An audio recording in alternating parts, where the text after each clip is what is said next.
Hello and welcome to Unshakable with Human Design. I'm your host, Nicole Lano, and you and I are sitting here right now together to talk about, or what I want to talk about today, is I want to talk about human design, and I want to talk about what can be expected from it and how I see it actually really work for people, in particular with their business, because that's who we're talking to on this show, mainly entrepreneurs, high achievers, people looking for results in their life.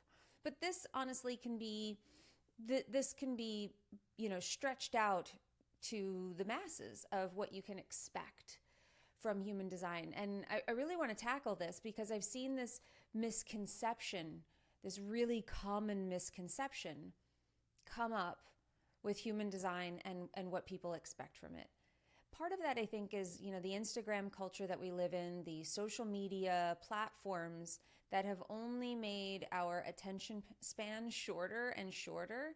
And there's such an overflow and abundance of information and of content that we are in a skimming culture now. So unless the hook grabs you, unless the information is getting there so quickly, like we have you for 7 seconds. Okay, can I get there that quick? And I fall into this too, because I want my stuff to get seen. I want my stuff to get heard. I want people to, my goal is, can I get you in 7 seconds and then remind you that I have a podcast so that you come and listen to the podcast and I can go deeper with you. That's my formula. And I do that, one, because quite frankly, I'm way better in long form content than I am in short form content. I don't find that the easiest to create because I think that it usually leads to things that maybe it either doesn't get seen because we're not positioning it in a way that people are paying attention to it and they scroll right by. And if we do get them to stop the scroll, we're doing that with some tactics where we're like drawing people in with a hard result, a big desire, a big problem. And that just reduces everything to feel like, oh, well, this is the solution for this, and this is this. And human design certainly falls into that. So when we have that, where we have this short attention span and we're talking about something as complex and deep as human design, we're going to miss some nuance. And what that's going to lead to is misconceptions. What that's going to lead to is people being like, I thought this would do this for me.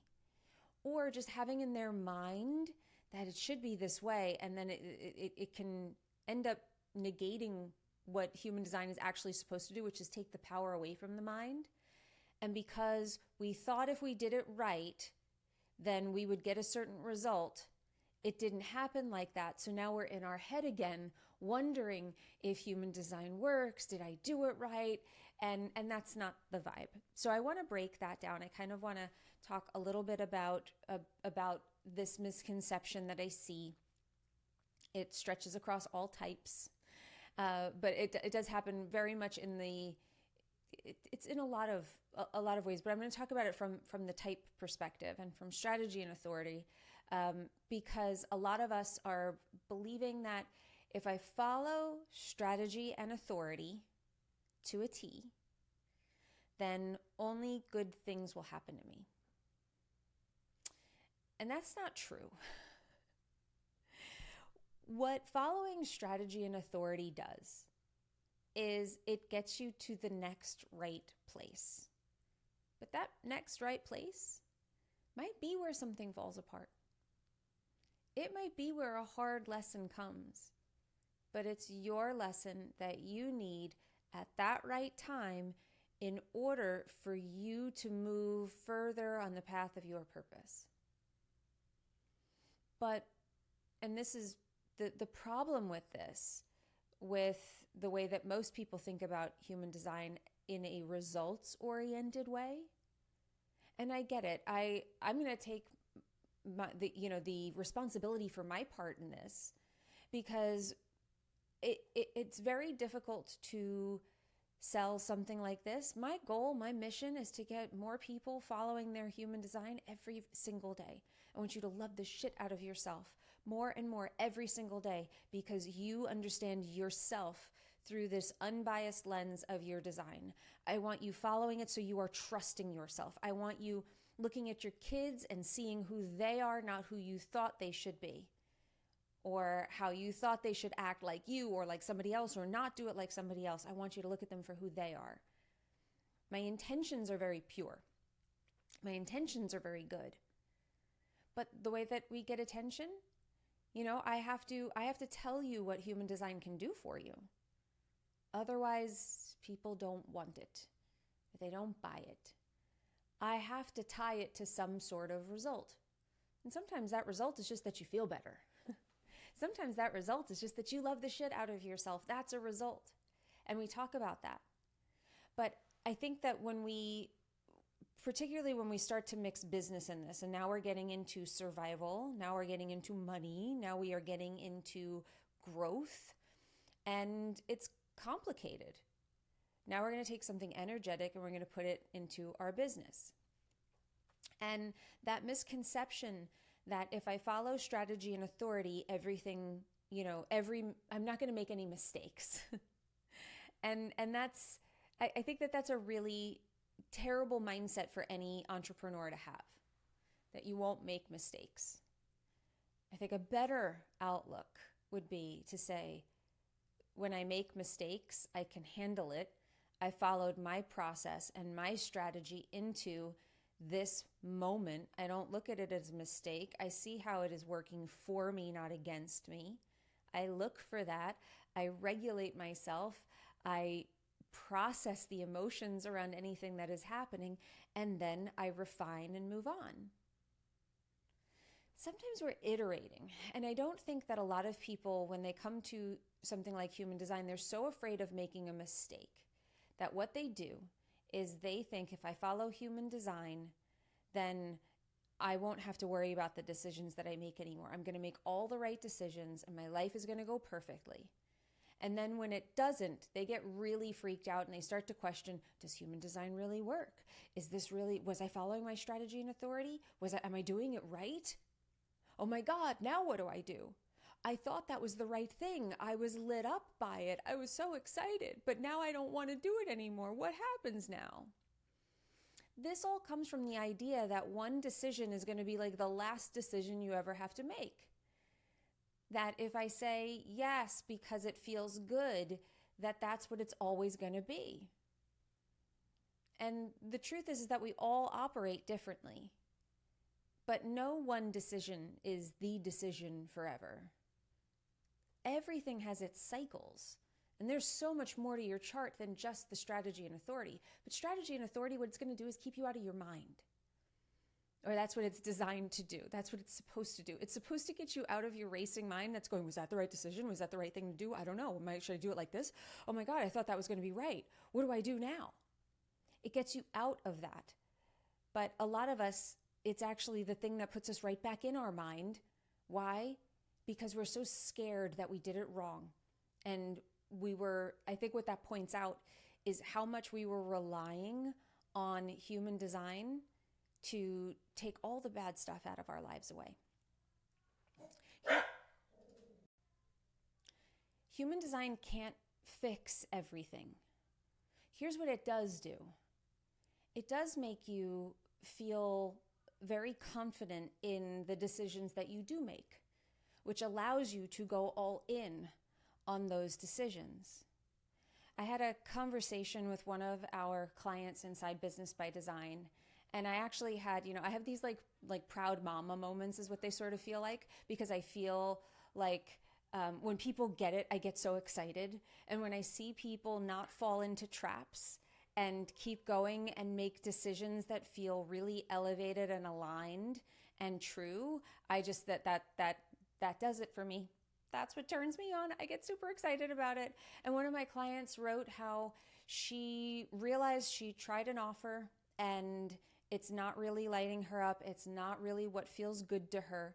So she had this other idea which feels right. And so she's shifting things and she's changing things and she's adapting. And I commended her for it, because I was like, I'm proud of you for recognizing that it doesn't feel good. I'm proud of you for not falling apart when that happened, for you to say, okay, well, this is what I have here. Now what? Like, she was able to stay and sit in this, and she's a projector. So even lighting her up, it's not about sacral lighting up for her, but it's about what feels right for her, what she wants to be recognized for. And this wasn't it. This wasn't feeling fulfilling for her. It wasn't making her feel successful. So she was able to look at that misalignment, which is her doing this thing. That misalignment led her to find something that felt more aligned. And then she asked for advice on how to execute on that. That to me is like the most beautiful part of a coaching relationship. She's doing her work, and then she's coming to me for help to help her through the execution part, and she had some questions about, like, how does this sound? And she was looking for some feedback, and I gave it to her. And nothing makes me happier than to do that. But what she did, and what I was so excited about, was, I'm like, first of all, everybody goes through this. Every offer has an evolution. Some of them get thrown out, and we just say, we never want to do that one again. That sucked. I don't want to do it again. I'm done with that one. That happens. But most successful offers don't get to the point of being truly successful because people start questioning things. And every type has their way. She's a projector, so she's a little bit more able to sit in reflection than like my manifesting generators. My manifesting generators, they're going to be like, they're going to go and create 9 other things at the same time.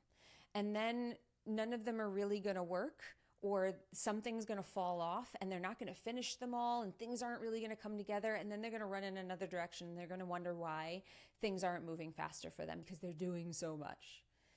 Manifestors are going to finish something usually, and then they're going to be done with it. And then they're going to wonder, well, will I ever want to do anything again? What was the point of this? Did it make the impact that I wanted it to make? Yeah, but I'm done with it now.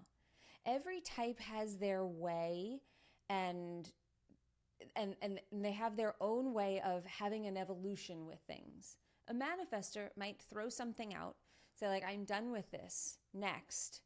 And the next thing might end up being an evolution of it. They're probably the type that's going to work on something the least. Meaning like, they're not going to take an offer and massage it and change it and shift it and do that for like 2 years. They don't have the patience for it, but it'll come in these like bursts of, sometimes it'll be a piece of something and then a piece of something and then a piece of something. It's very creative, their process. Doesn't mean that they can't work on something long term. It's just, it's probably going to have to change, and sometimes it's going to have to change completely. They're going to have to dream something new up again. Every type has its way, and every design has its way of interacting with the world.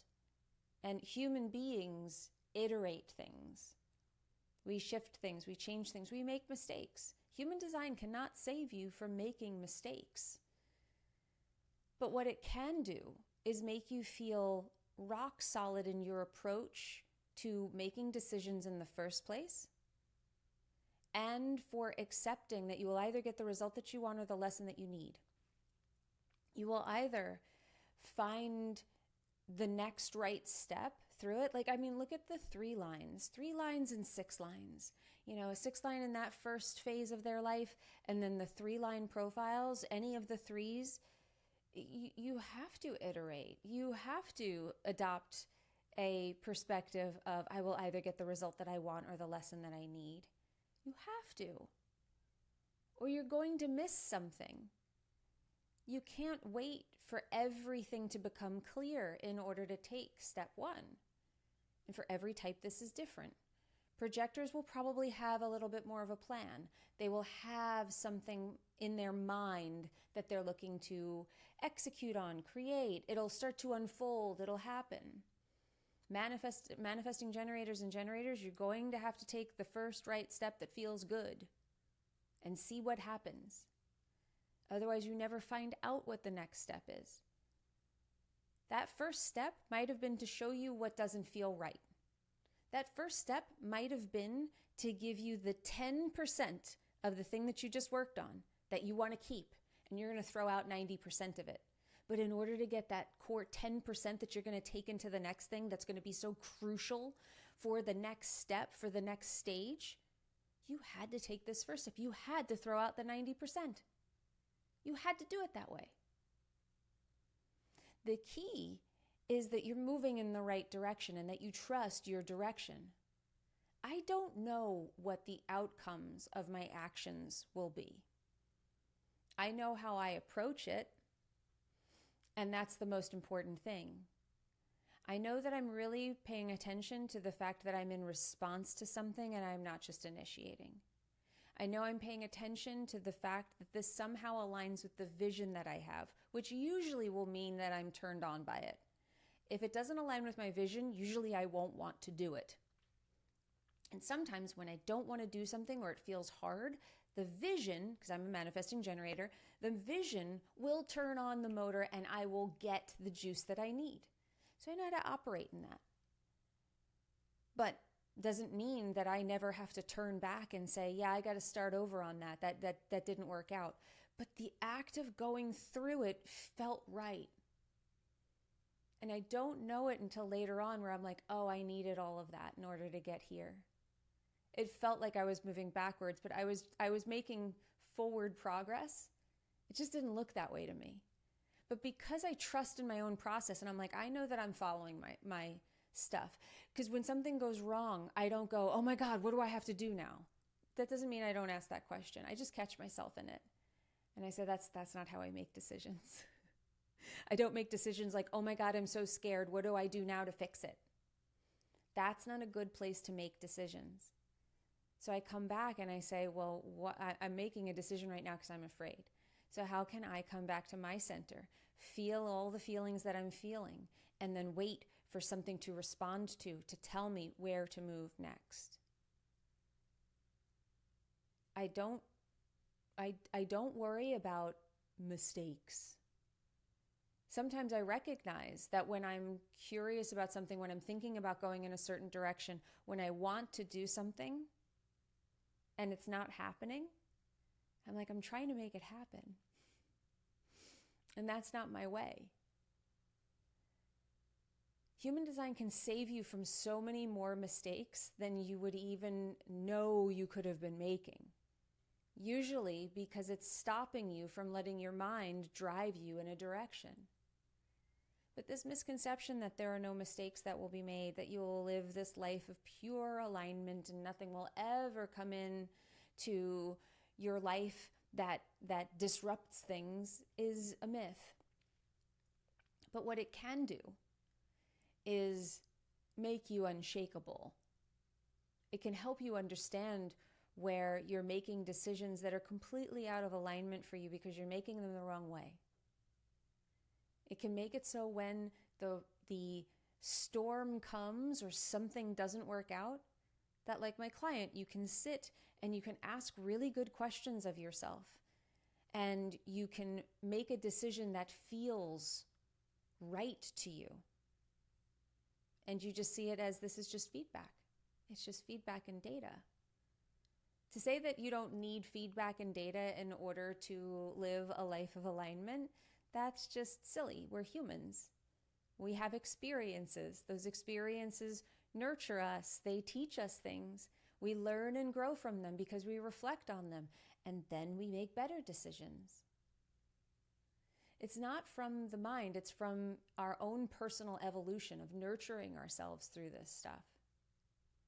So I wanted to clear that up because I see that so often. People they get so rattled by making a decision, then having it not go the way that they planned.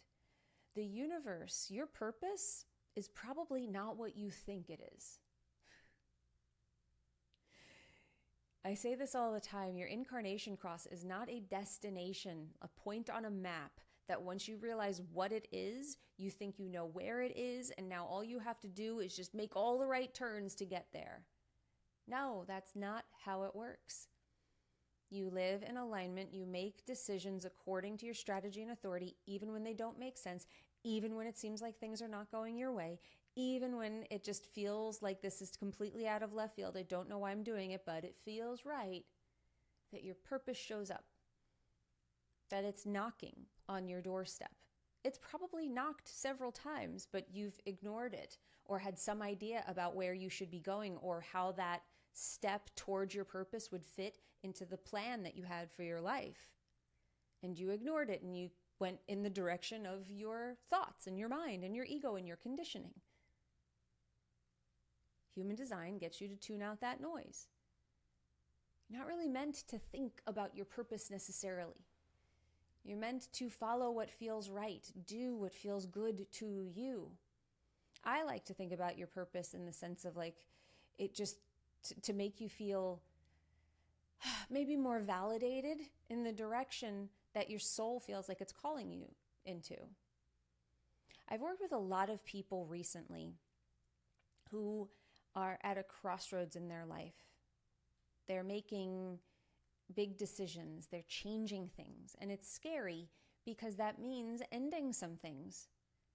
It means some things going away that maybe created and provided a lot of stability in their lives. And now they're going to say goodbye to it in favor of the unknown. Scary. What has made them feel more comfortable, to feel protected in these choices, to feel really aligned with this vision that feels scary, is the fact that we've sat down in these readings and I've kind of told them all the things that have been on their heart. I've read to them in their chart.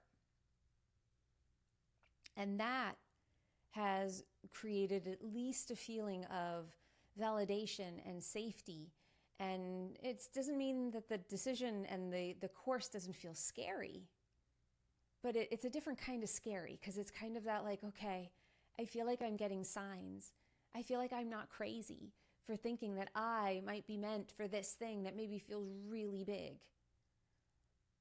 It maybe makes them feel safe to do the thing without necessarily knowing not just how it'll work out, but maybe how they're even going to do it.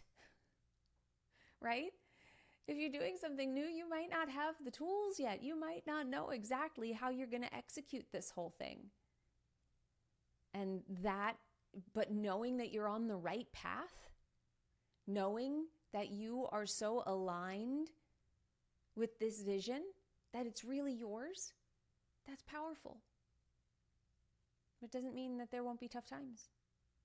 Alignment does not guarantee never-ending peace and happiness and fulfillment. And it guarantees that you will get there. But it doesn't mean that every step is going to be cushy comfortable. And that's just what I wanted to say. Have courage in it. Be able to sit with things and from a neutral place say, did I follow my process into this? So if I followed my process, then even a mistake is somehow working for me. It's somehow guiding me toward what is right and good for me. If I didn't follow my process, did I learn something about my process that will keep me from making this mistake, in this error in decision making again? It takes reflection. But it has to come from a neutral place. You can't be in panic and do that. Otherwise you get shitty answers. So I hope that this helped. I hope that this helped clear some things up for you if you were feeling any of this.